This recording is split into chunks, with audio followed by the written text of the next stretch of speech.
बिस्मिल्लाहि अल्हम्दुलिल्लाहि अस्सलातु वस्सलामु अला रसूलिल्लाहि सल्लल्लाहु अलैहि वसल्लम व अला आलिहि व अस्हाबिहि अजमाइन। अशहदु अल्ला इलाहा इल्लल्लाहु वहदहु ला शरीका लहु व अशहदु अन्ना मुहम्मदन अब्दुहु व रसूलुहु। रब्बि इश्रह ली सदरी व यस्सिर ली अमरी वहलुल उक़दतम मिन लिसानी यफ़क़हू क़ौली। अस्सलामु अलैकुम व रहमतुल्लाहि व बरकातुहू।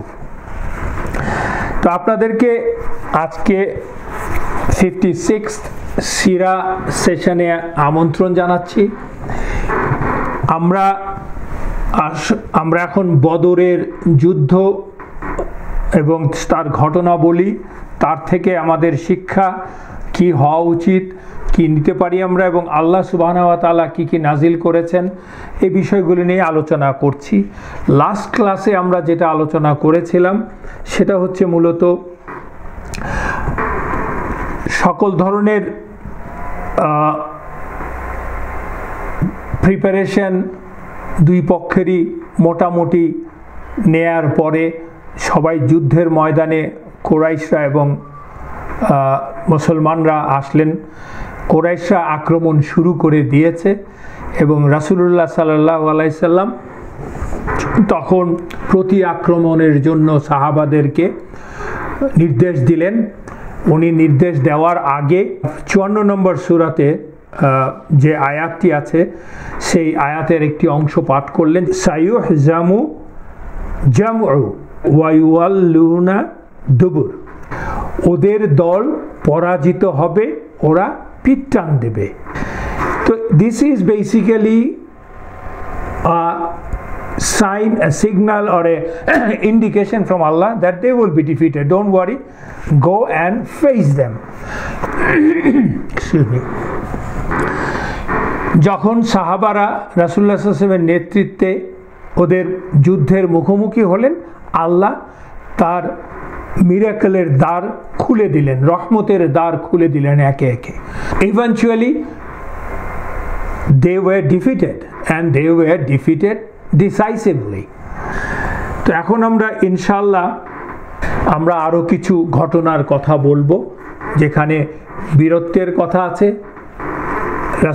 সাহাবাদের শাহাদত বরণের কথা আছে, যেখানটায়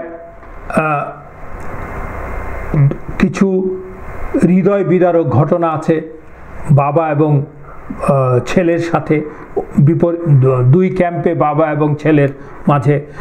আরও আমরা আলোচনা করব সাহাবাদের মধ্যে পিতা পুত্রের মধ্যে যুদ্ধে যাওয়ার প্রতিযোগিতার বিষয়, সেগুলো আমরা আলোচনা করব। এবং এ থেকে আমরা দেখতে পাবো যে how difficult was that confrontation, how difficult was that for both the parties, especially for the Sahabas, because they were doing it for the sake of Allah only. You can say this struggle was between the blood, মানে Quraysh এবং সাহাবারা, মানে they are the family of the Quraysh, এবং অথচ তারা কিভাবে একে অন্যের একেবারে মহাশত্রু হলো, এবং কুরাইশরা কতটা ডিফাইন্টলি disobedient to Allah and His Messenger.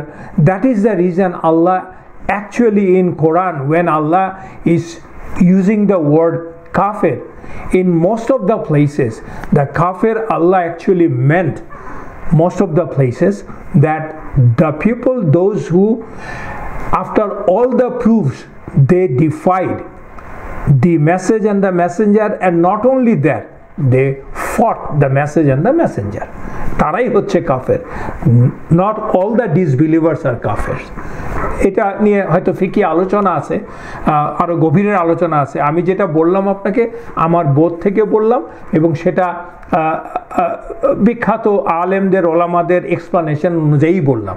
Is there any other opinion about that? Of course there are opinions, and I'm not, like I always say, I'm not really qualified to debate on that, but most of the time in the Quran the kafir, Allah said, those are the specific group of the people, like in Suratul 9 নম্বর সূরাতে যে তাওবা, যাদেরকে নিয়ে আল্লাহ আলোচনা করেছেন, সেই যেসব আয়াত নিয়ে নন বিলিভারদের মধ্যে আমাদের তর্ক হয় বা আসে, সেগুলো কিন্তু সবগুলোই আসলে আল্লাহ কুরাইশদেরকে নিয়েই বলেছেন, those are the kafirs, those who tried to kill Rasulullah sallallahu alaihi wasallam and the sahabas, kicked them out of Makkah, and not only that, they came after them even though sahabas fled to Medina. তাদেরকে রেহাই দেয়নি, তারাই হচ্ছে সেই কাফের। Anyways, so let's talk about some incidents. Abu Hudhaifa ibn Utba ibn Rabia, আমরা এর আগের ক্লাসে উতবার মৃত্যুর কথা আমরা বলেছিলাম, যে কিনা মুবারাজাতে মারা গিয়েছিল। সে, তার ভাই এবং তার এক সন্তান। তার আরেক সন্তান is Abu Hudhaifa ibn Utba ibn Rabiya, যিনি কিনা শুরুতেই ইসলাম হয়েছিলেন, একদম শুরুর দিকে মক্কাতে। হু ইজ এ মুহাজির, মদিনাতে এসছেন, এবং উনি হি ইজ এ ফেমাস সাহাবী। তার পরিবারের কেউ মুসলমান ছিল না, উনি মুসলমান হয়েছেন। তো আমরা জানি যে যুদ্ধের শুরুতে রাসূলুল্লাহ সাল্লাল্লাহু আলাইহি ওয়াসাল্লাম ঘোষণা দিয়েছিলেন যুদ্ধ শুরু হওয়ার আগে যে আল আব্বাস, ওনার চাচা আব্বাস এবং আবুল বখতুরি এবং আর দুই একজনকে, যাদেরকে বলেছিলেন সাহাবাদেরকে, ওদেরকে তোমরা কিল করবা না, যুদ্ধের ময়দানে ওদের সাথে দেখা হলে তোমরা ওদেরকে হত্যা করবা না। তো এই কথাটা আবু হুদাইফা রাদিয়াল্লাহু আনহু যখন শুনলেন, তখন উনি বললেন, আমাদের বাবা চাচা ভাইদের হত্যা করা যাবে, কিন্তু রাসূলুল্লাহ সাল্লাল্লাহু আলাইহি ওয়াসাল্লামের চাচা এবং পরিবারকে কাউকে হত্যা করা যাবে না।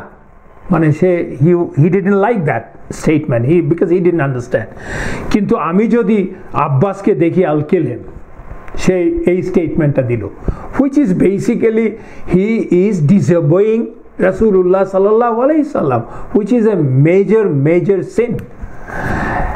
খবরটা নবীজির কাছে যখন গেল, তখন নবীজির সাথে ছিলেন ওমর রাদিয়াল্লাহু আনহু।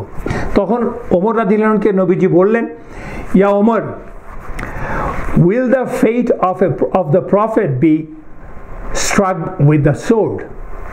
মানে it's a metaphorical statement though, যে নবীর ভবিষ্যৎ বা নবীর ইজ্জা বা নবীর ভবিষ্যৎ কি তলোয়ারের মাধ্যমে বিলীন হয়ে যাবে? এই কথাটা শুনে ওমর রাদিয়াল্লাহু আনহু বললেন, ইয়া রাসূলুল্লাহ, he has definitely committed a nifaq, let me take care of him. Nifaq মানে hypocrisy. So let me take care, and we know the character and the personality of the Umar radiyallahu anhu. That means উনি আসলে বলতে চাচ্ছেন, allow me to go and kill him. Actually he did the nifaq. তখন রাসূলুল্লাহ সাল্লাল্লাহু আলাইহি ওয়াসাল্লাম ওমরকে নিষেধ করলেন, you don't have to do that. তো কিন্তু ওমর রাদিয়াল্লাহু আনহু আবু হুদাইফা রাদিয়াল্লাহু আনহুর কাছে গেলেন, যে just basically he said, what you have done is wrong, don't cross your limit, you will lose dunya and akhirah, because you will lose akhirah because you are doing nifaq against a prophet, in front of a prophet. So you can't do that, you will lose akhirah, and in dunya we will kill you, we will put you in your place. Just উনি বললেন, basically he just put him in his place. So এই ঘটনাটা ঘটার পরে আবু হুদাইফা রাদিয়াল্লাহু আনহু, হি is এ সাহাবা, ওনার হুশ হলো আর কি। দ্যাট ওয়াজ অ্যান ইমোশনাল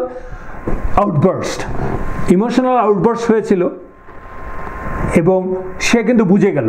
এই জন্যই আবু হুদাইফা রাদিয়াল্লাহু আনহু এরপর থেকে সবসময় একটা কথাই বলতেন, যেটা কিনা উনি স্টেটমেন্টটা দিয়েছেন, সেটা হচ্ছে, আমার সেদিনের কথার জন্য আমি সব সময় আতঙ্কিত থাকতাম, ভাবতাম যতক্ষণ না পর্যন্ত আল্লাহ আমাকে শহীদি মৃত্যু না দিবে, ততক্ষণ পর্যন্ত আল্লাহ আমাকে মাফ করবে না। So that was the iman and taqwa of those sahabas, and Allah subhanahu wa ta'ala actually accepted that, because he was killed shaheed in the battle of Yamama, in the battle of Ridda against Musailama Kazzab.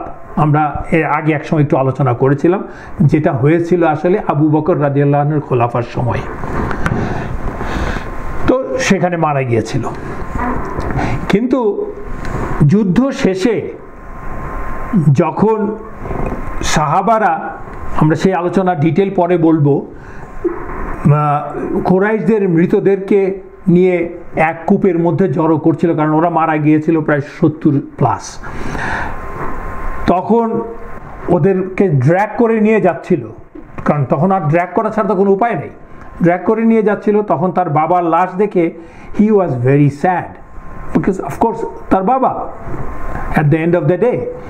এবং Aisha রাদিয়াল্লাহু আনহু সেই কথাটাই বলছেন, বলছেন যে যখন রাসূলুল্লাহ সাল্লাল্লাহু আলাইহি ওয়াসাল্লাম নির্দেশে সাহাবারা মৃত কুরাইশ মুশরিকদের লাশ টেনে পরিত্যক্ত কূপের দিকে নিয়ে যাচ্ছিলেন, তখন তাতে বাবার লাশ দেখে আবু হুদাইফার চেহারায় দুঃখ এবং অসন্তোষের ছাপ স্পষ্ট হয়ে উঠল। দেন রাসূলুল্লাহ সাল্লাল্লাহু আলাইহি ওয়াসাল্লাম went to him and said in a loving, caring tone, "Ya Abu Hudayfa, I know it's hurting you, it's painful for you to see your father like this. Perhaps you find it very difficult to deal with this situation." এটা বলার সাথে সাথে আবু হুদাইফা রাদিয়াল্লাহু আনহু বললেন, ইয়া রাসূলুল্লাহ সাল্লাল্লাহু আলাইহি সাল্লাম, I do not have any iota of doubt on Allah and His Messenger. আমার কোনো সন্দেহ নেই। I understand and I believe in La ilaha illallah Muhammadur Rasulullah. And I know my father died in kufr. But I remember him, my father, for his wisdom, leadership, patience, a loving father to me, his nobility. And for this I hope that one day Allah will give him hidayah, or he will not die until Allah guides him to Islam. আমি সেটা ভেবেছিলাম, আমার আশা ছিল। But when I saw that he couldn't get the guidance, that is the reason I'm sad. That saddened me more than his death, because he knows he is done, his father is finished, as far if Allah doesn't forgive him, and there is no way. Anyways, that's সেটাই বললো যে that's what saddened me, that he was not guided. And then Prophet sallallahu alaihi wasallam তখন আবু হুদাইফা রাদিয়াল্লাহু আনহুকে ধরে রাখলেন, তাকে হাক করলেন, করে made a long dua for Abu Hudayfa radiallahu anhu, so that Allah bless him, Allah give him Jannah. Rasulullah sallallahu alaihi wasallam dua, যখনই Rasulullah sallallahu alaihi wasallam dua করলেন, Abu Hudayfa became happy, because they have the belief, they know when a prophet makes dua, raises his hand to Allah for anybody, Allah doesn't refuse that. Allah always accepts the dua of Rasul, and especially Rasulullah sallallahu alaihi wasallam. So he was happy. আরেকটি ঘটনা হচ্ছে আবু উবাইদা আমির ইবেন আবদুল্লাহ ইবেন আল জাররা, আমরা তাকে চিনি আবু উবাইদা ইবেন আল জাররা রাদিয়াল্লাহু আনহু, বিখ্যাত সাহাবা। মানে আবদুল্লাহ ইবেন আল জাররার পুত্র আবু উবাইদা রাদিয়াল্লাহু আনহু, তিনিও কিন্তু প্রথম দিককার একজন সাহাবা এবং একজন মুহাজির। কিন্তু তার পিতা আবদুল্লাহ ইবেন আল জাররা, he was a staunch enemy of Islam.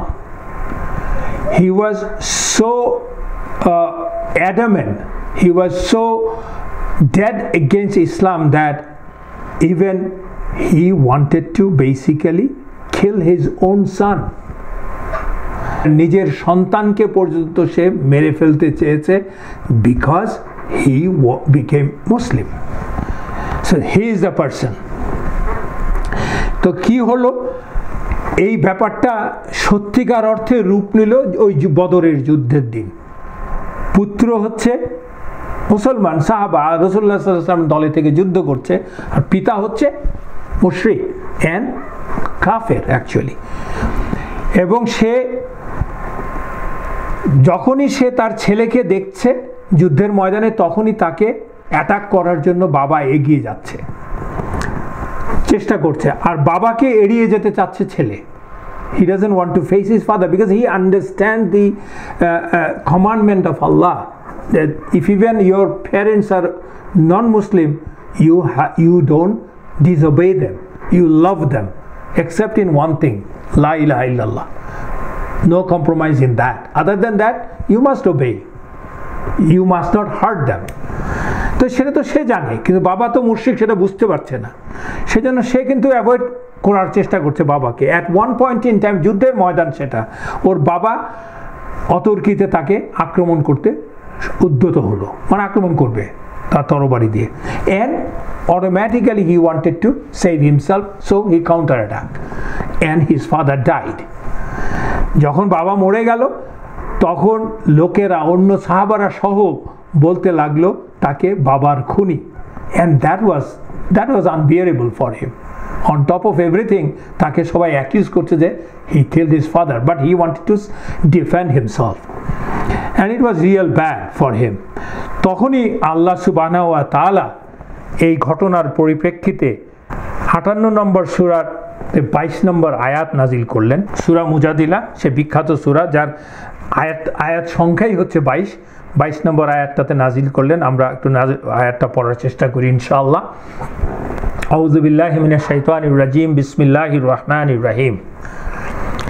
লা তাত্তাখিযু কওমান ইউমিনুনা বিল্লাহি ওয়াল ইয়াউমিল আখিরি يوادون من حاد الله ورسوله ولو كانوا آباءهم أو أبناءهم أو إخوانهم أو عشيرتهم أولئك كتب في قلوبهم الإيمان وأيدهم بروح منه ويدخلهم جنات تجري من تحتها الأنهار خالدين فيها رضي الله عنهم ورضوا عنه أولئك حزب الله ألا إن حزب الله هم المفلحون।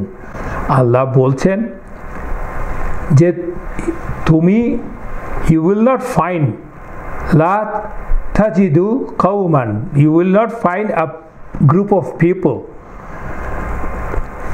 যারা আল্লাহতে বিশ্বাস করে, শেষ দিনে বিশ্বাস করে, and have love and affection for those who oppose Allah and His Messenger.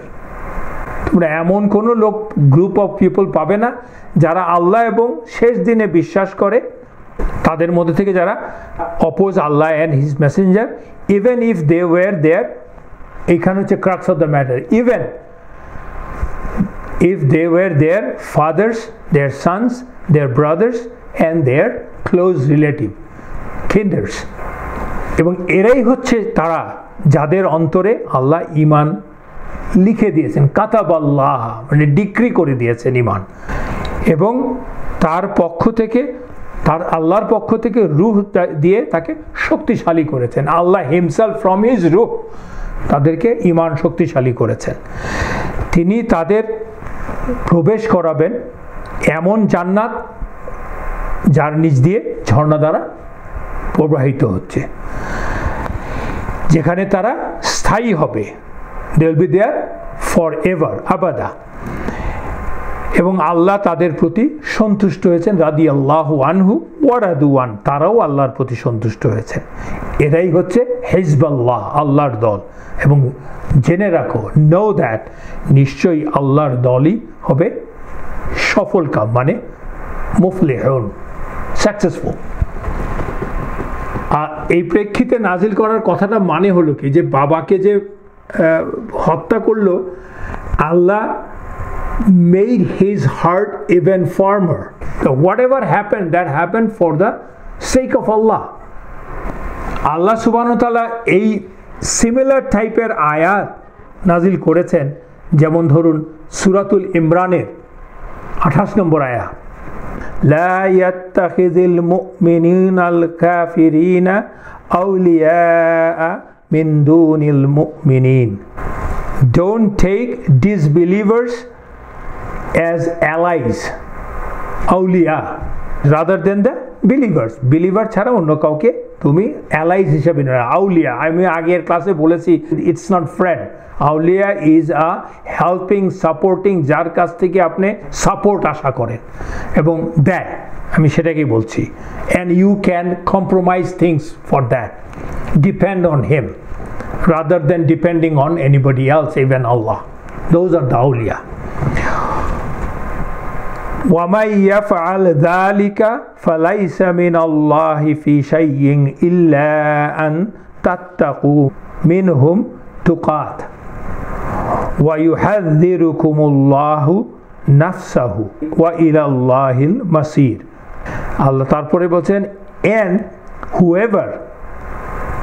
whoever of you does that has nothing with Allah, যে কিনা এটা করবে তার আল্লাহর সাথে তার কিছুই নাই, except when taking a precaution against them in prudence। মানে আল্লাহ বলছেন যে তুমি ওই কাজটা ওই আউলিয়া বানাতে পারি যদি ইন এ স্পেশাল সার্কামস্ট্যান্সেস, যখন আমার জীবন রক্ষা করতে হবে। যেমন মক্কাতে যারা মুসলমানরা রয়ে গিয়েছিল তাদের গোপনে থাকতে হয়েছে, they had to have relations, এবং দেয়ার আর স্পেশাল সার্কামস্ট্যান্স। তাছাড়া যদি কেউ করে আর কি, that's the smartness, you do that. And Allah warns you of himself, আল্লাহ নিজেকে দিয়ে তাকে ওয়ার্ন করছেন। And to Allah is the final return or destination. So remember that Allah is basically warning যে ultimately you have to come back to me, so be careful. ঠিক তেমনি আল্লাহ সূরাতুল মুমতাহিনার opening আয়াতে আল্লাহ বলছেন এই বিষয়টাকে, মানে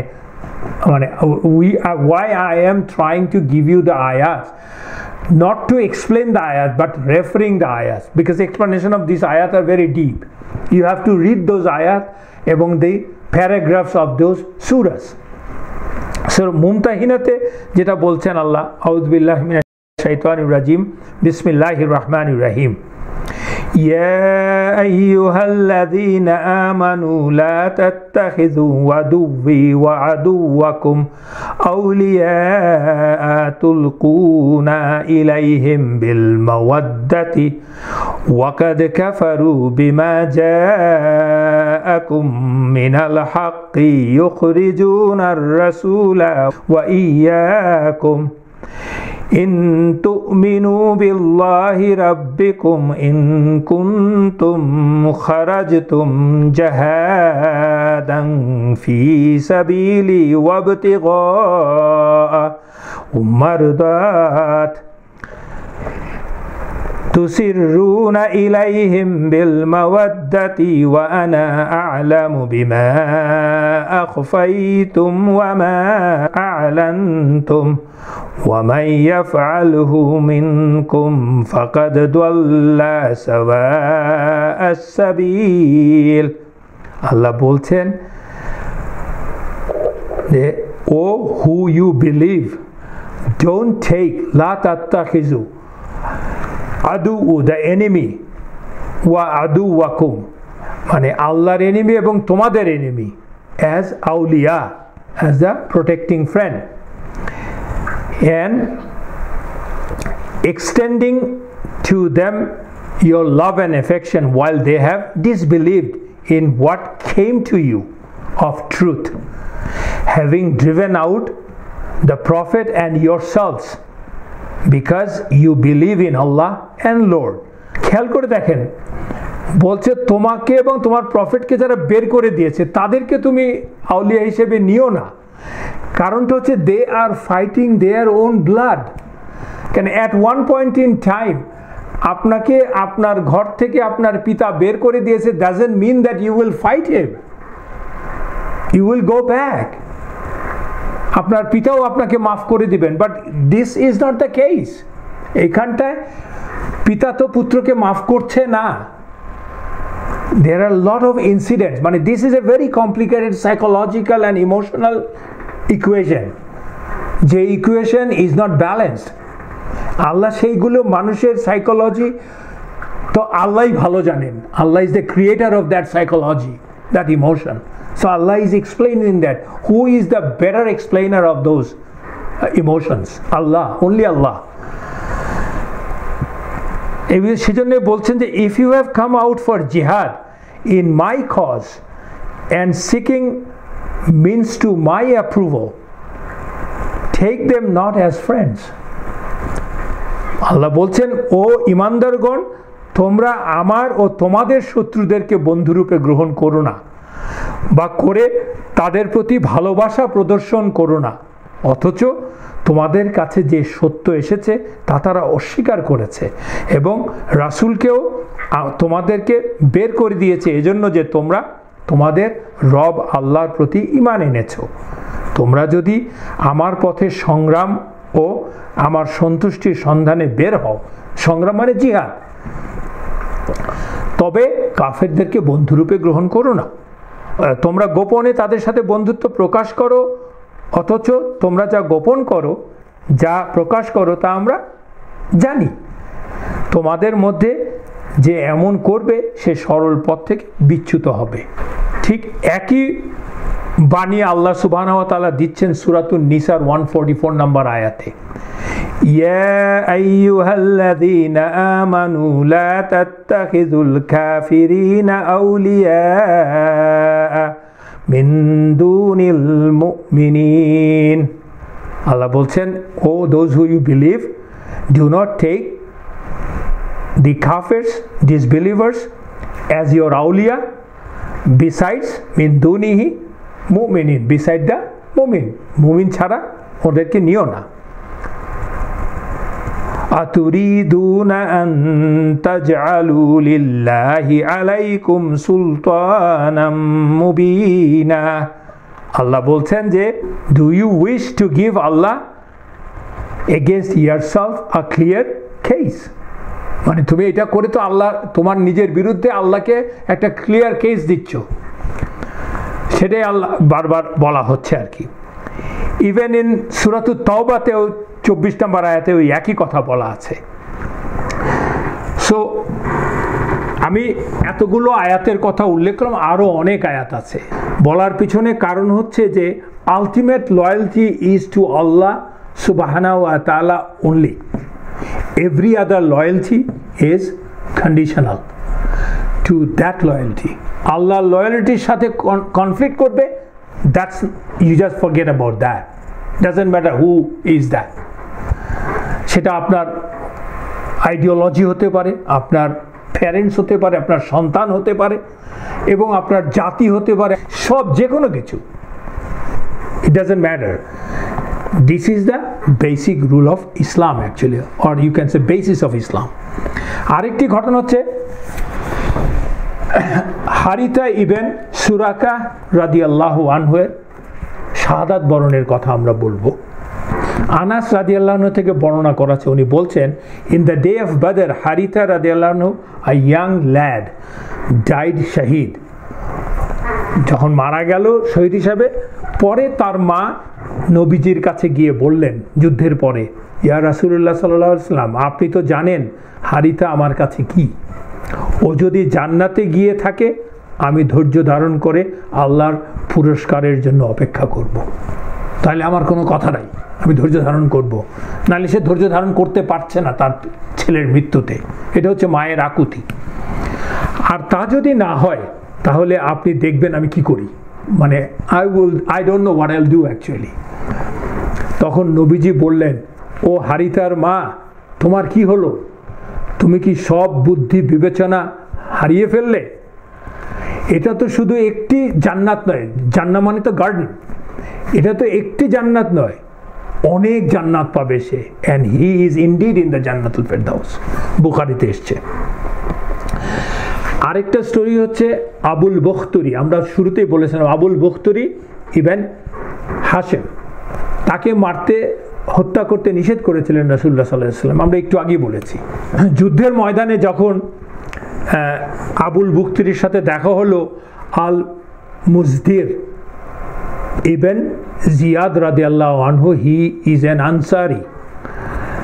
উনি যখন আবুল বখতরিকে দেখলেন, দেখে ওকে বললেন, ও আবুল বখতরি, আমাদের কাছে আদেশ দেওয়া হয়েছে যে তোমার যেন কোনো প্রকার ক্ষতি না হয়, so please surrender yourself to us, I will take you to the camp, to রাসূলুল্লাহ সাল্লাল্লাহু আলাইহি ওয়াসাল্লাম।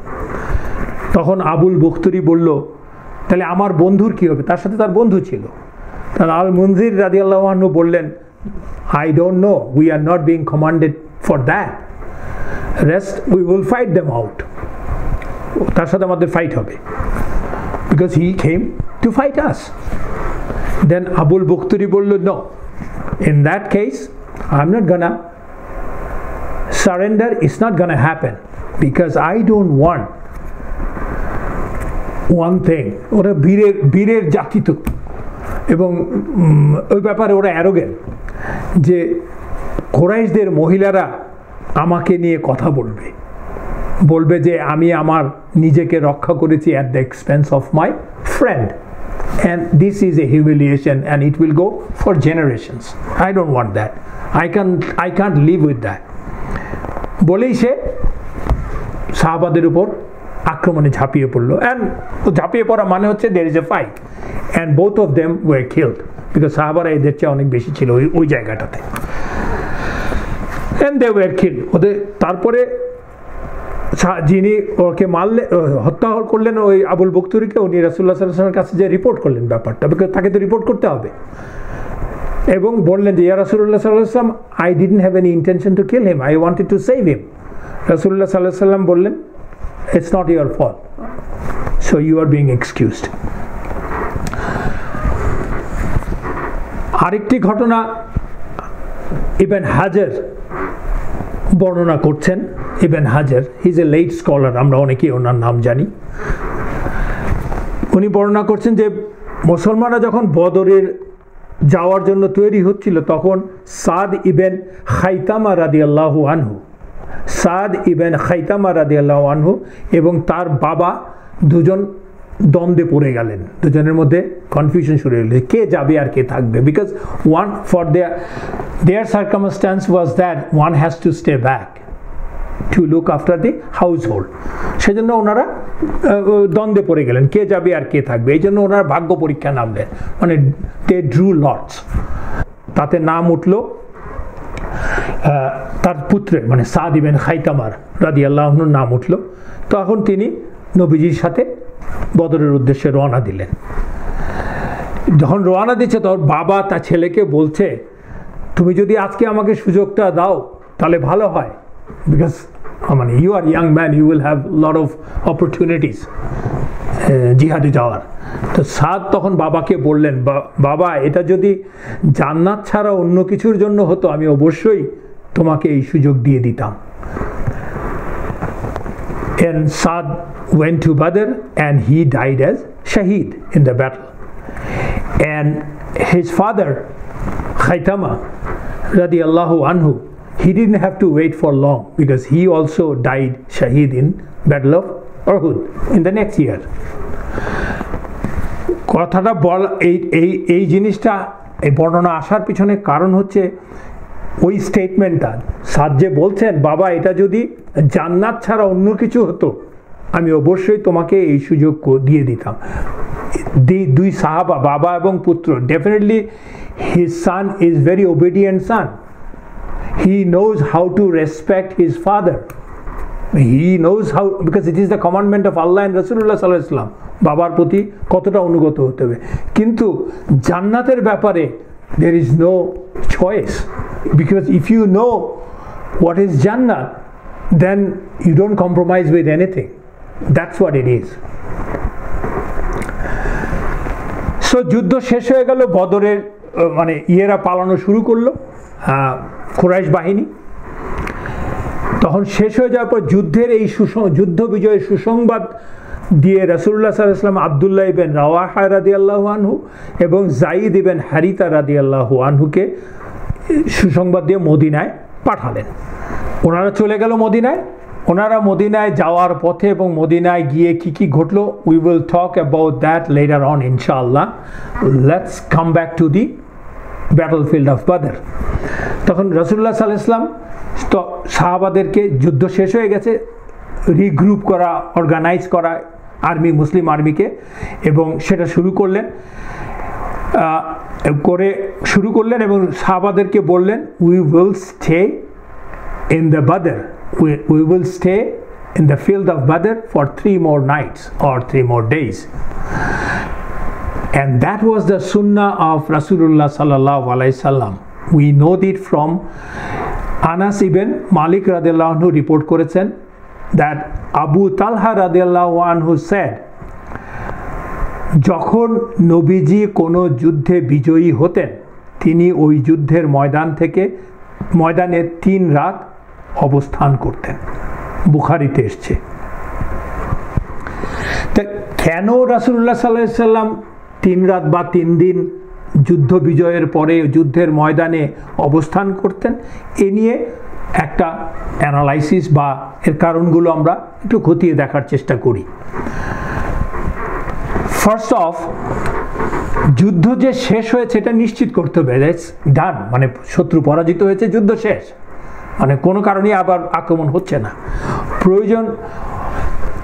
প্রয়োজন হলে শত্রুর পলায়ন পর যে শত্রু আছে তাকে চেজ করা, যে to see the end of it, শত্রুকে পুরোপুরি তাড়িয়ে দেওয়া। ওরা পালিয়ে যাচ্ছে, চেজ করো, চেজ করে ওদেরকে ধরতে পারলে ধরো, আর না হলে চেজ করে দাও। And rounding off the POWs, prisoner of war যারা হবে তাদেরকে এক জায়গায় নিয়ে আসা, তাদের বিলি ব্যবস্থা করা। Make sure that enemy is back to their home, and basically that assures who is the winner.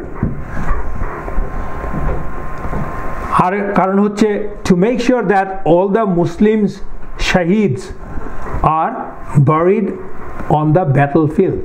That was the rule, যে যুদ্ধের ময়দানে শহীদরা ব্যাটল ফিল্ডে তাদের কবরস্থ করা হবে। বদরের যুদ্ধে কোনো সাহাবাকে বদরের ময়দানের বাইরে কবরস্থ করা হয় নাই ওই যুদ্ধে, যদিও বদর কিন্তু মদিনার খুব কাছেই, তাও করা হয় নাই। এবং তখনই শহীদদের বিষয়ে অনেক আয়াত নাজিল হয়েছে, সূরাতুল আনফালে আছে, যেমন there will be no janaza prayer for the shaheed, no ghusl for shaheed, no kafan for shaheed, যারা ওনাদের যা পড়ানো আছে তাই দিয়েই ওনাদেরকে দাফন করা হবে। এমনকি শহীদদের যে ক্ষতস্থানটি থেকে রক্ত বেরোচ্ছে, তখন তো তলোয়ারের ফাইট হচ্ছে, যে ক্ষত বেরোচ্ছে সেইটাও ধোয়া যাবে না।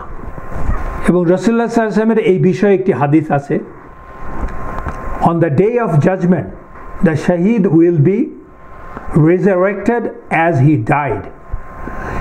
His blood will be the same color, his blood will be of the same color, red, but its scent will be the scent of musk. এই শহীদদের কি হবে সে বিষয়ে আল্লাহ সুবহানাহু ওয়া তাআলা কিন্তু সূরাতুল ইমরানের 169 আয়াত and 179 আয়াতে বলেছেন, আরো অনেক জায়গায় বলেছেন, কিন্তু এখানে স্পেসিফিক। আউযু বিল্লাহি মিনাশ শাইতানির রাজিম, বিসমিল্লাহির রহমানির রহিম। ওয়ালা তাহসাবান্নাল্লাযীনা কুতিলু ফি সাবিলিল্লাহি আমওয়াত। Don't you think about those allazina, those who were killed fi sabilillah, in the path of Allah, as amwat, as dead, তাদেরকে মৃত চিন্তা করো না। বাল আহইয়াউন ইনদা রাব্বিহিম ইউরজাকুন, rather but they are alive with their Lord, receiving his provision. فرحين بما آتاهم الله من فضله ويستبشرون بالذين لم يلحقوا بهم من خلفهم ألا خوف عليهم ولا هم يحزنون। বলছেন ফারিহান, আনন্দ করো, rejoice in what Allah has given upon them from his bounty, of his bounty, আল্লাহর bounty থেকে, নিয়ামত থেকে, and they receive good tidings, glad tidings about those to be martyred, যারা পরবর্তীতে মার্টার্ড হবে তাদের ব্যাপারে তারা glad tiding পাচ্ছেন, after them who have not yet joined them, যারা এখনো তাদের কাছে জয়েন করেনি as martyrs, and that there will be no fear concerning them nor will they grieve, মানে তাদের মর্যাদাটা কত উঁচু হবে। কেন 3 দিন থাকছেন সেটা আমরা বলছি। আরেকটা কারণ হচ্ছে প্রত্যেক সাহাবা এবং শহীদকে ওই দিন ওই বদরে পৃথক পৃথক কবরে দাফন করা হয়েছিল, কারণ তারা সংখ্যায় তো অনেক অল্প ছিলেন, কয়েকজন মারা গেছেন। এবং শত্রুর মৃতদেহগুলি, শত্রু চিন্তা করেন মারা গেছে কতজন, 70+।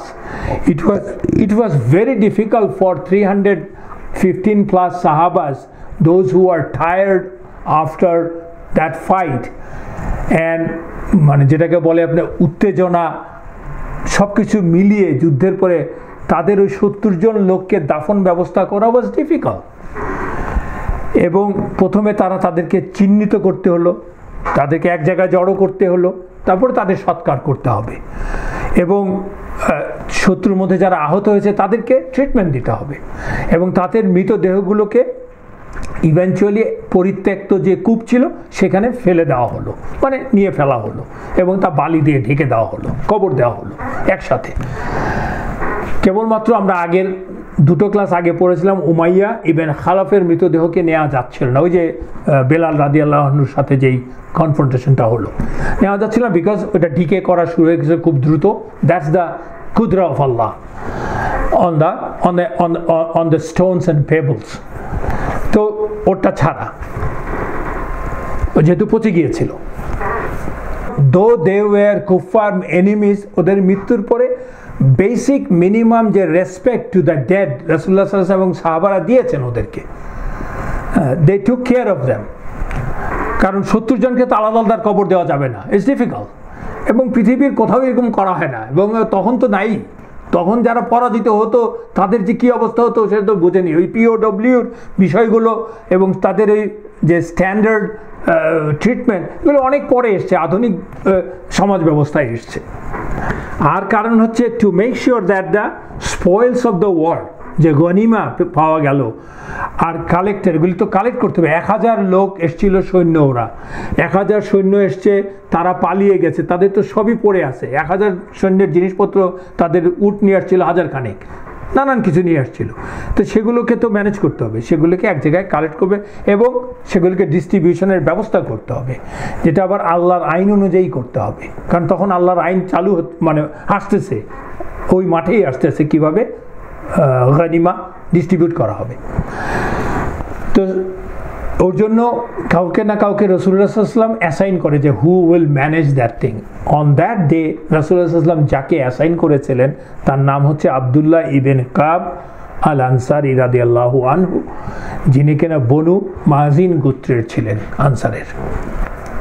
আরেকটা কাজ করতে হবে কি, মুসলমান যোদ্ধাদেরকে বিশ্রাম নিতে হবে, কারণ তাদের তো they will have to go back, তাদের মানসিক শারীরিক ক্লান্তি আছে, তাদের মধ্যে যারা আহত হয়েছে তাদেরকে অ্যাটেন্ড করতে হবে এবং চিকিৎসা করতে হবে। এবং অন টপ অফ দ্যাট ওই মাঠে বসে সাহাবারা তখন they regroup themselves contemplating what happen and what they have done wrong, what they could do better, এইসব জিনিসপত্র তো আলোচনা করতে হবে, তাই না?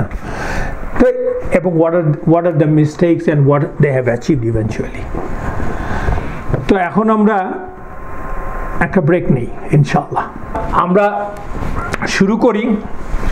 তো এখন এই যে 3 দিন রাসূলুল্লাহ সাল্লাল্লাহু আলাইহি ওয়াসাল্লাম অবস্থান করলেন সাহাবাদেরকে নিয়ে বা যোদ্ধাদেরকে নিয়ে বদরের ময়দানে, এই 3 দিনে 3টা বড় বিষয় নিয়ে আমরা আলোচনা করব, যার প্রেক্ষিতে আল্লাহ সুবহানাহু ওয়া তাআলা কোরআনিক আয়াত নাজিল করেছেন, রাসূলুল্লাহ সাল্লাল্লাহু আলাইহি ওয়াসাল্লাম নির্দেশ দিয়েছেন, and those were very important stuffs.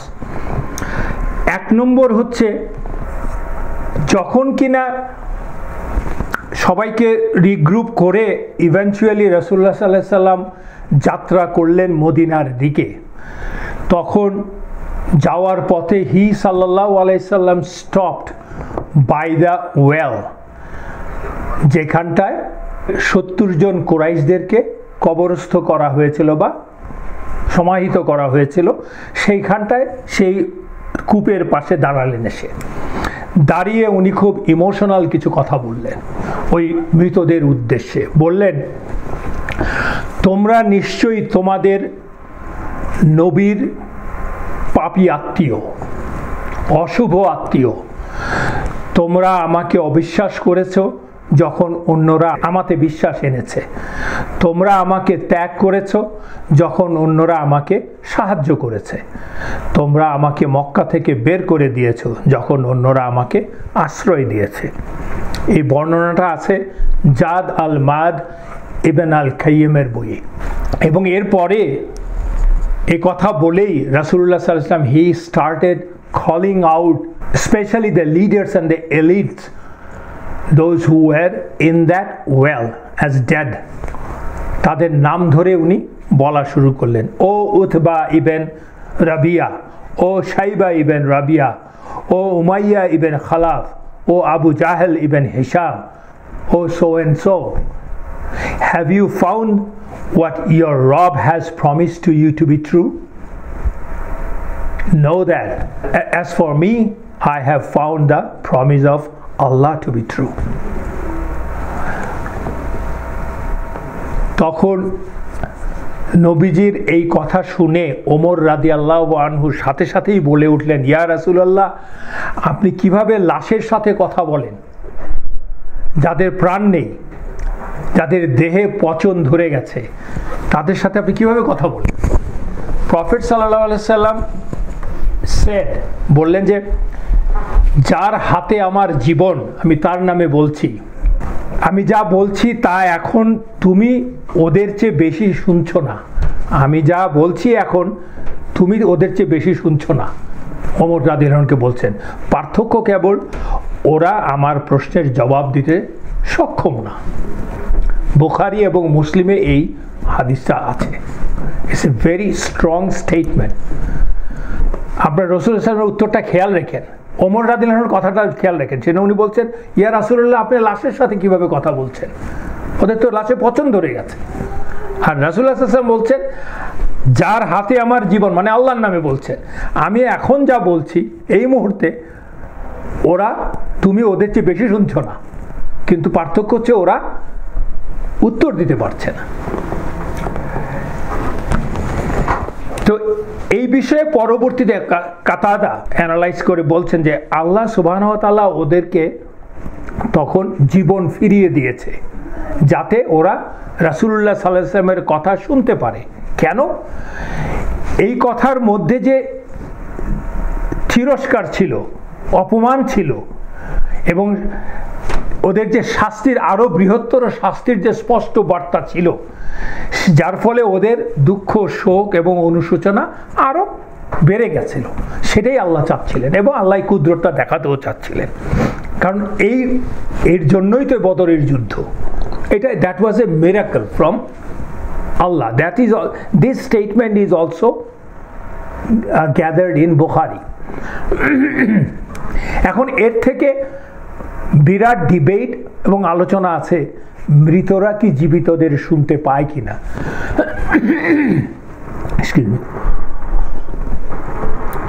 মৃতরা কি জীবিতদের কথা শুনতে পায় কিনা, এ নিয়ে অনেক মতবাদ আছে এবং শুরু থেকেই কিন্তু এতে দ্বিমত আছে, সাহাবাদের মধ্যেও দ্বিমত আছে, দিস কনফিউশন আছে, বেসড অন সাম স্পেসিফিক আয়াতস অ্যান্ড স্পেসিফিক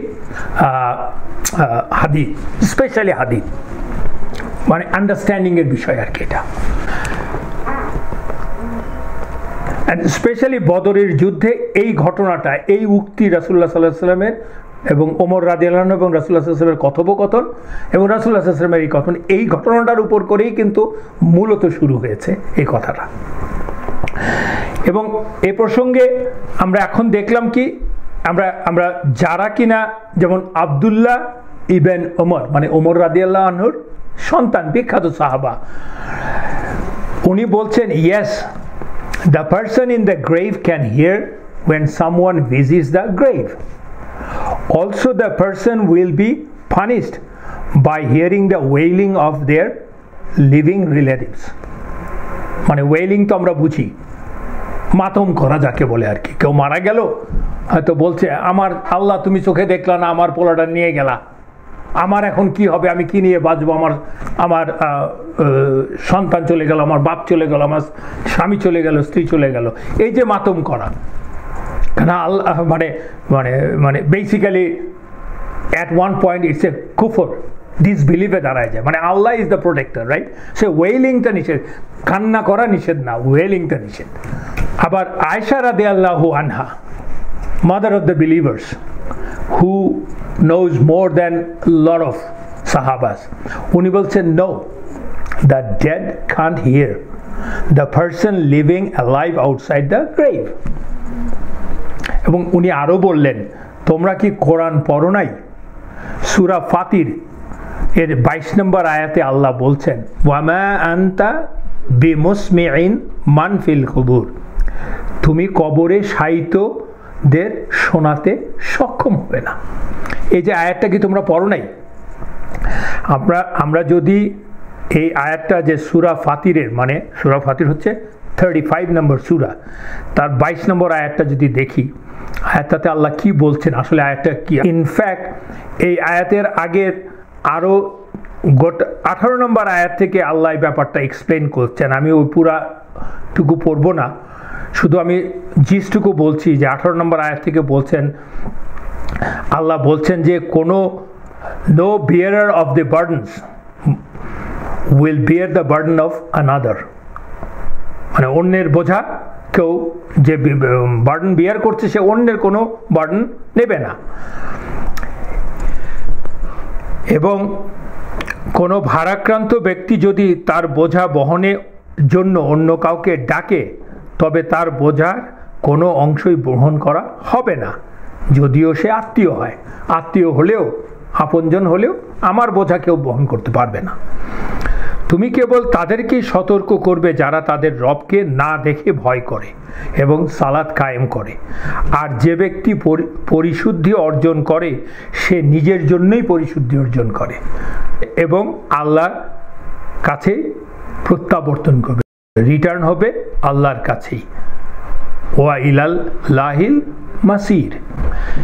এরপরের আয়াতটা হচ্ছে ওয়ামা ইয়াস্তাবিল আমা ওয়াল বাসির, অন্ধ এবং চোখে দেখে তারা দুজন কখনো সমান না। ওয়ালা জুলুমাতু ওয়ালা নূর, মানে ডার্কনেস, জুলুমাত ইজ ডার্কনেস, ডার্কনেস এবং লাইট তো এক না। ওয়ালা জিল্লু ওয়ালাল হারুর, জিল্লু মানে ছায়া, ছায়া শেড, এবং হার মানে হচ্ছে ওয়ালাল হারুর মানে হচ্ছে হিট আর কি, রোদ বলতে পারেন। রোদ এবং ছায়াও তো সমান না বলেই আল্লাহ বলছেন সেই 22 নম্বর আয়াতে, ওয়ামা ইয়াস্তাবিল আহইয়াউ ওয়ালাল আমওয়াতু, এবং সমান নয় জীবিত এবং মৃত, দুটাই সমান নয়। ইন্নাল্লাহা ইউসমিউ মাইয়াশা, আল্লাহ বলছেন ফর শিওর, ইন্নাল্লাহা, আল্লাহ যাকে চান তাকেই শুনতে দেন বা শোনান। ওয়ামা আনতা বিমুসমিইম মান ফিল কুবুর, বাট ওয়ামা, and you cannot make hear those in the grave, মানে স্পেসিফিক আল্লাহ বলে দিয়েছেন, কিন্তু যে কবরে যে আছে তাকে তুমি শোনাতে পারবে না। এই যে শুনবে না, মানে মৃত ব্যক্তি শুনবে না, মৃত ব্যক্তি দেখবে না, অন্ধ এবং চক্ষুষ্মান লোকের মধ্যে পার্থক্য এবং আলো এবং অন্ধকারের পার্থক্য, এই দিয়ে অনেক আয়াতে আল্লাহ সুবহানাহু ওয়া তাআলা কিন্তু আমাদের বুঝিয়েছেন। যেমন সূরাতুর রুমের 52 নম্বর আয়াতে আল্লাহ বলছেন, ফা ইন্নাকা লা তুসমিউল মাউতা ওয়া লা তুসমিউ সুম্মা দুআ ইযা ওয়াল্লাউ মুদবিরিন। আল্লাহ বলছেন, so indeed you will not make the dead hear, nor will you make deaf hear the call when they turn their backs retreating, মানে তুমি কোনো আহ্বানী মৃতকে বা বধিরকে শোনাতে পারবে না, মৃতকেও শোনাতে পারবে না, যে বধির তাকে শোনাতে পারবে না, স্পেশালি যখন তারা পৃষ্ঠ প্রদর্শন করে ফিরে যায়। এখানে আসলে ডেফ অ্যান্ড দ্য ডেড এর মধ্যে আল্লাহ কম্পেয়ার করছেন। There is no difference to Allah between the deaf and dead. কোন বিষয়ে? এই শোনার বিষয়ে।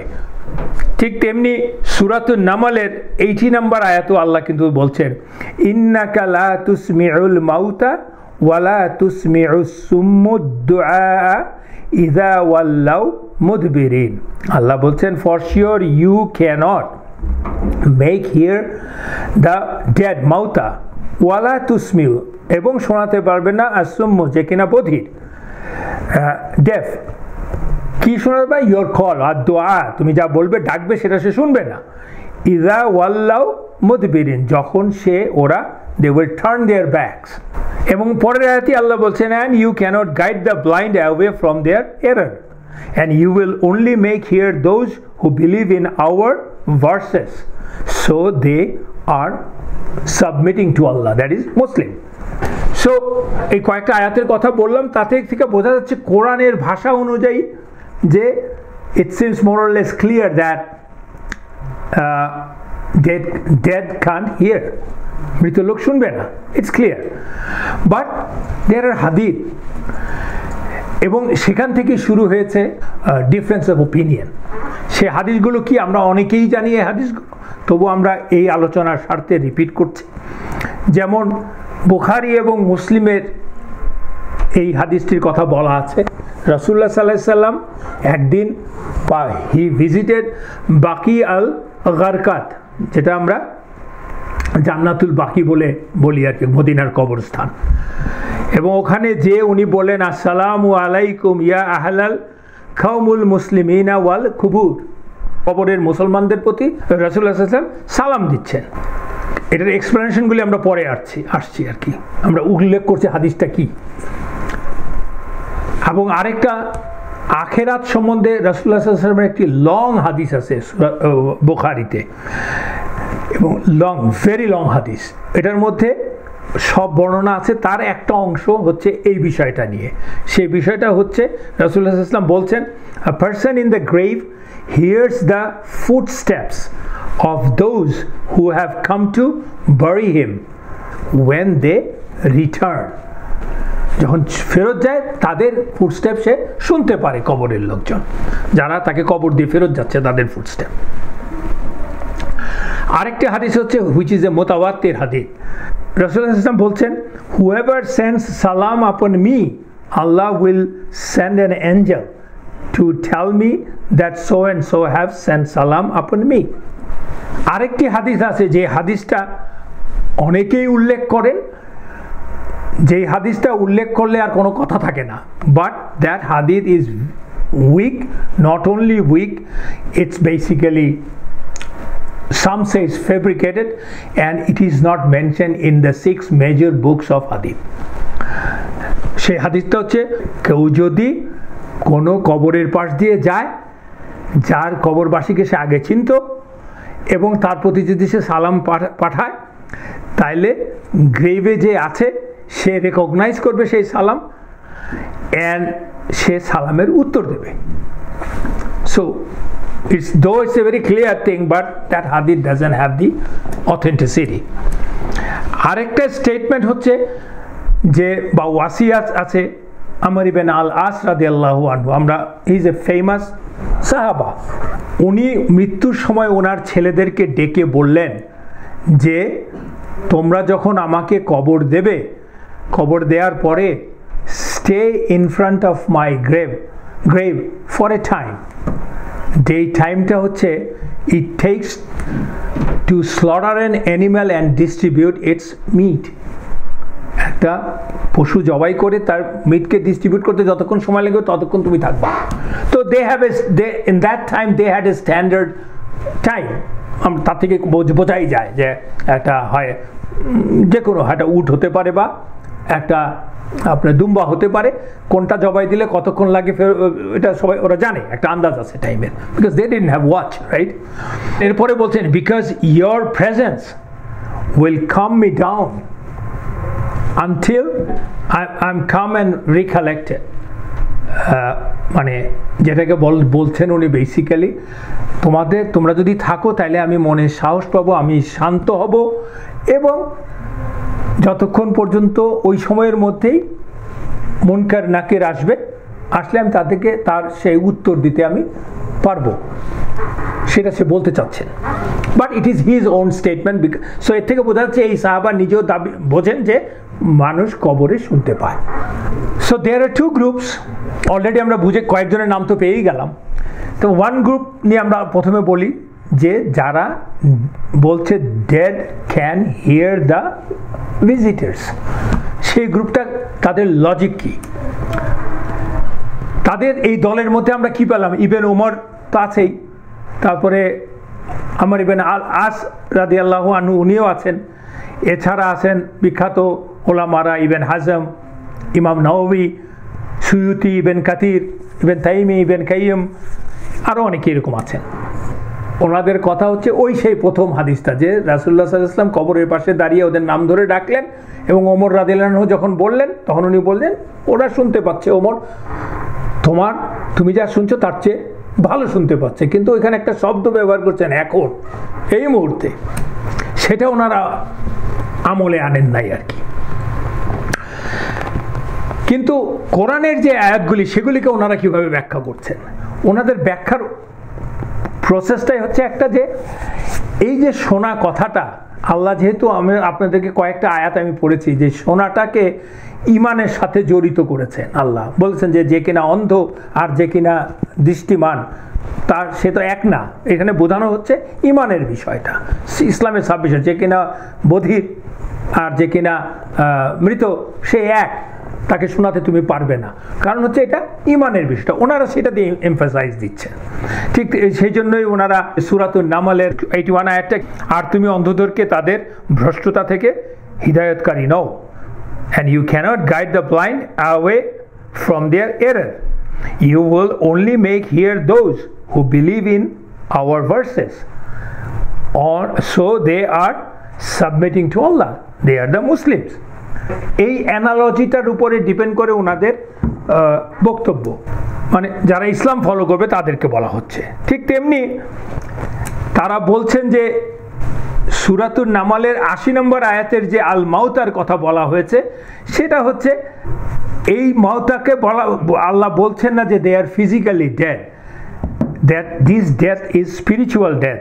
যেমন আমরা আগের আয়াতটি বলছি, ইন্নাকা লা তুসমিউল মাউতা ওয়ালা তুসমিউল সুম্মা দুআ ইযা ওয়াল্লাউ মুদবিরুন, indeed you will not make the dead hear, nor will you make the deaf hear the call when they have turned their backs retreating। ওনারা সেই কথা বলেছেন। সূরাতুল আনামেও আল্লাহ বলেছেন এই মানে বিশ্বাসী অবিশ্বাসীর মৃত এবং জীবিতের মধ্যে পার্থক্যের কথা, ওনারা ওই ব্যাপারটাই এমফাসাইজ দিচ্ছেন। বাট সূরাতুল ফাতিরের 22 নম্বর আয়াতটা যেটা আপনাদেরকে পড়ে শোনালাম, শুরুতেই পড়ে শোনালাম, সেটা হচ্ছে যে 22 নম্বর আয়াতের লাস্ট অংশটা কি, ওয়ামা আনতা বিমুসমিইম মান ফিল কুবুর, কিন্তু তুমি কবরে শায়িতদের শোনাতে সক্ষম নও।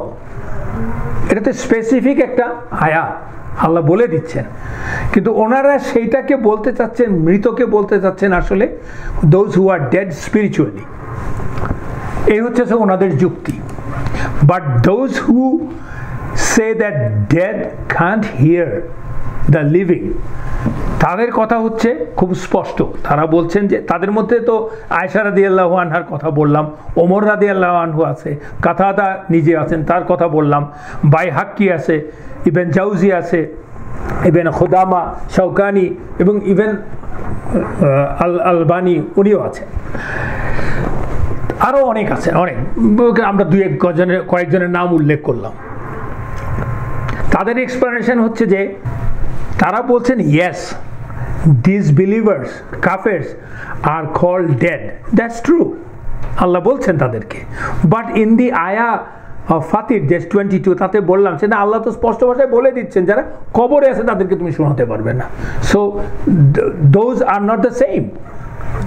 তাদের পয়েন্টটা হচ্ছে যে Quran talks about hearing of benefit. This can be refuted by the Surah Fatir itself, ayah number 14. Allah বলছেন যে in tad'uuhum la yasma'u du'aakum walau sami'u mastajabu lakum wa yawmal qiyamati yakfuruna bishirkikum wala yunabbiuka mislu khabir. Allah বলছেন if tad'una মানে if you call them, they do not hear your supplication, your call, your dua, and if they heard, they would not respond to you, and on the day of resurrection they will deny your association, and none can inform you like one acquainted with all the matters. ব্যাপারটা দেখেন, আল্লাহ কিন্তু স্পষ্ট করে বলছেন যদি তোমরা ওই তাদেরকে, এর আগের আয়াতগুলিতে আছে যে ফলস গডদের কথা বলা হচ্ছে। ফলস গড কারা? ফলস গড হচ্ছে লাত, উজ্জা, মানাত, এমনকি ঈসা আলাইহিসসালাম। কারণ খ্রিস্টানদের কাছে তো ঈসা আলাইহিসসালাম is God, son of God, God 3 in 1। লাত, উজ্জা ওরা কারা আসলে? আমরা শুরুর দিকে ক্লাসে পড়েছি Lat, Uzza, they were the human being, they were the righteous human being, and ওদেরকে ইভেন্চুয়ালি ওদেরকে সেজদা করা শুরু করলো মূর্তি, শয়তানের প্ররোচনায় মূর্তি হলো। তো আল্লাহ সেটাই বলছেন যে you cannot make them hear, and in fact if they would have heard you they would have denied you, because ঈসা আলাইহিস সালাম তো বলেন নাই যে তুমি ঈসা আলাইহিস সালামকে সেজদা করো। ওই লাত, উজ্জার যেই রাইচাস লোকগুলি তারা তো বলেন না তাদেরকে সেজদা করো। তো সেজন্যই ওনারা বলছেন যে দিস ডাজন্ট মেক সেন্স, যে মৃতরা শুনতে পায়। আল্লাহ তো বলে দিচ্ছেন these are dead people, these Lat, Uzza, they are dead people, they don't hear you. তুমি যতই সাপ্লিকেট করো ওদের কাছে, ঈসা আলাইহিস সালাম don't hear you, because he is with Allah in the 7th heaven where Allah kept him. Allah knows best. আর incident of Badr, বদরে যে কথাটা বলছেন রাসূলুল্লাহ সাল্লাল্লাহু আলাইহি ওয়াসাল্লাম কি ওনারা বলছেন, ওদের যুক্তি হচ্ছে রাসূলুল্লাহ সাল্লাল্লাহু আলাইহি ওয়াসাল্লামকে ওমর রাদিয়াল্লাহু আনহু প্রশ্ন করেছেন, মানেটা কি? যে প্রশ্ন কি করেছেন যে ইয়া রাসূলুল্লাহ ওরা কি শুনতে পায়, আপনি মৃতদেরকে কেন ডাকছেন? এন্ড রাসূলুল্লাহ সাল্লাল্লাহু আলাইহি ওয়াসাল্লাম তো বলেন নাই ওমরকে, ওমর না ওরা শুনতে পাচ্ছে তা তো বলেন নাই, এবং এর জন্য রাসূলুল্লাহ সাল্লাল্লাহু আলাইহি ওয়াসাল্লাম ওমর রাদিয়াল্লাহু আনহুকে কোনো স্কোল্ডিংও করেন নাই, বরঞ্চ বলছেন এখন ওরা শুনতে পাচ্ছে, তুমি যা শুনতে পাচ্ছ তার চেয়ে better. So this is a special circumstance, যা ইভেন কাতাদা রাদিয়াল্লাহু আনহু বলেছেন, কাতাদার বলেছেন যে they are the special, it's a special, it's a miracle from Allah for a specific purpose, so it's an exception. এবং আরেকটা হচ্ছে the issue of death can hear the footsteps of the people, যে হাদিসটা আছে যারা কিনা who gave burial while going back. This is a specific time because there is an authentic hadith, আমরা জানি যে মানুষের মৃত্যুর পরে, কবরস্থ হওয়ার পরে আল্লাহ gives the ruh back to human being when you are in the barzakh, হাদিস আছে। এবং তখন ওই সময়ে মুনকার নাকির এসে তাকে প্রশ্ন করে। So that is for a specific time period, যখন কিনা ওই মৃতের কে যারা কবর দিতে আসলো তারা ফেরত যাওয়ার সময় তাদের ফুটস্টেপস মৃত শুনতে পায়। That doesn't mean they are talking, there is no other means of communication, that is the special time. So that means that they cannot hear you if you want to talk to them. এবং রাসূলুল্লাহ সাল্লাল্লাহু আলাইহি ওয়াসাল্লামের আরেকটা হাদিস আমরা বলেছিলাম যে রাসূলুল্লাহ সাল্লাল্লাহু আলাইহি ওয়াসাল্লাম বলছে যে রাসূলুল্লাহ সাল্লাল্লাহু আলাইহি ওয়াসাল্লাম যে কবরস্থানে বাকিয়াতে গিয়ে সালাম দিলেন, দ্যাট সালাম আসলে সালাম অফ দোয়া। রাসূলুল্লাহ সাল্লাল্লাহু আলাইহি ওয়াসাল্লাম তাদের জন্য দোয়া করছেন, আসসালামু আলাইকুম মানে হচ্ছে আল্লাহর কাছে বলছেন যে তাদের উপরে শান্তির জন্য সালাম। আল্লাহ মানে আসসালামু আলাইকুম মানেটা কি? May the peace and blessing be upon you, তাদের জন্য দোয়া করছেন রাসূলুল্লাহ সাল্লাল্লাহু আলাইহি ওয়াসাল্লাম। আর রাসূলুল্লাহ সাল্লাল্লাহু আলাইহি ওয়াসাল্লাম সালাম দেওয়া মানে তো দ্যাটস এ দোয়া, স্পেসিফিক দোয়া। ইটস নট এ সালাম অফ গ্রিটিংস, এটা কিন্তু তাহিয়া না, গ্রিটিংস না, এটা শুধু দোয়া। That doesn't mean that people of the grave are hearing the salam of Rasulullah sallallahu alaihi wasallam. He is making dua. আর আমর ইবনে আল আস তো উনি তো বিশ্বাস করেন যে মৃতরা শুনতে পায়, it is his own statement, এটা তো রাসূলুল্লাহ সাল্লাল্লাহু আলাইহি ওয়াসাল্লামের স্টেটমেন্ট না, এটা তার ওয়াসিয়া। এবং রাসূলুল্লাহ সাল্লাল্লাহু আলাইহি ওয়াসাল্লামের কাছে যে রাসূলুল্লাহ যে বলছেন যে তুমি যদি আমাকে সালাম দাও, আল্লাহ একজন ফেরেশতা নিয়োগ করেন যে কিনা আমার কাছে তোমার সালাম এসে পৌঁছে দেয়, which in and itself is a very clear explanation. যদি রাসূলুল্লাহ সাল্লাল্লাহু আলাইহি ওয়াসাল্লাম আমার সালাম শুনতে পেতেন তাহলে তো আর এঞ্জেলকে দিয়ে সালাম রাসূলুল্লাহ সাল্লাল্লাহু আলাইহি ওয়াসাল্লামের কাছে পৌঁছানোর দরকার ছিল না আল্লাহর। পুরো স্টেটমেন্টটাই ক্লিয়ার। এবং সেটা মানে তার মানে হলো যে রাসূলুল্লাহ সাল্লাল্লাহু আলাইহি ওয়াসাল্লাম শুনতে পাচ্ছেন না, আল্লাহর ফেরেশতার মাধ্যমে উনি শুনতে পাচ্ছেন, which is true because that's a true hadith.